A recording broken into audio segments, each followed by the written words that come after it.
மத்திய மனிதவள மேம்பாட்டுத்துறை அமைச்சகம் நெட் தேர்வின் மூலமாக ஆராய்ச்சி படிப்புகளுக்கு தேர்வு செய்யும் மாணவர்களின் எண்ணிக்கையை 15% இருந்து 6% குறைத்துள்ளது. இதுகுறித்து மாணவர்கள் மற்றும் கல்வியாளர்களின் எதிர்வினையை பதிவு செய்கிறது இந்த தொகுப்பு.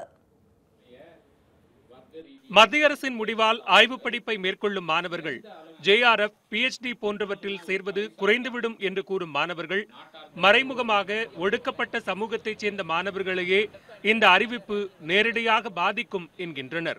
கண்டிப்பா மாற்றி அமைக்கணும், 15% இருக்கணும். வருடத்திற்கு ஒரு முறை இந்த தேர்வுன்றதை 2 முறையா மாற்றினா மட்டும்தான் எதிர்கால இந்தியாவில் ரிசர்ச்சராக இருந்தாலும் சரி, உதவி பேராசிரியராக இருந்தாலும் சரி, அதற்கான ஒரு வாய்ப்பே கிடைக்கும். அப்படி இல்லாத பட்சத்தில் ரிசர்ச் அப்புறம் ஒரு கல்வி சார்ந்த நிலையங்கள் இல்லாமல் ஒரு நாடு முன்னேறாது.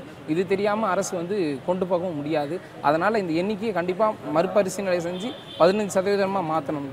ஏற்கனவே வருடத்திற்கு 2 முறை நடத்தப்பட்டு வந்த நெட் தேர்வை வருடத்திற்கு ஒரு முறை என மாற்றப்பட்டு விட்டதை சுட்டிக்காட்டுகிறார் சென்னை பல்கலைக்கழக இதழியல் துறை தலைவர் பேராசிரியர் ரவீந்திரன். தற்போது தேர்ச்சி விகிதாச்சாரத்தை குறைத்திருப்பது படிப்படியாக ஆராய்ச்சி படிப்புகளுக்கு ஒதுக்கும் பணத்தை குறைப்பதற்கான முயற்சி என்றும் அவர் குற்றம் சாட்டுகிறார். இதன் மூலம் உயர்கல்வியில் தனியார் பங்களிப்பை அதிகப்படுத்துவதே மத்திய அரசின் திட்டம் என்றும் அவர் தெரிவித்தார்.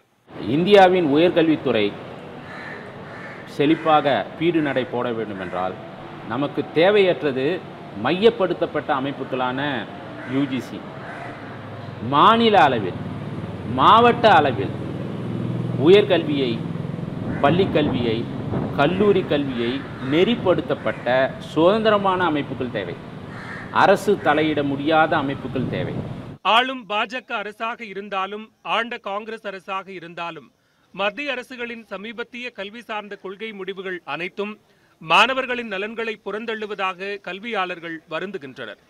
கல்வியை மீண்டும் மாநில பட்டியலுக்கு கொண்டு வருவதே இதற்கான நிரந்தர தீர்வாக இருக்க முடியும் என்பதே கல்வியாளர்களின் கருத்து.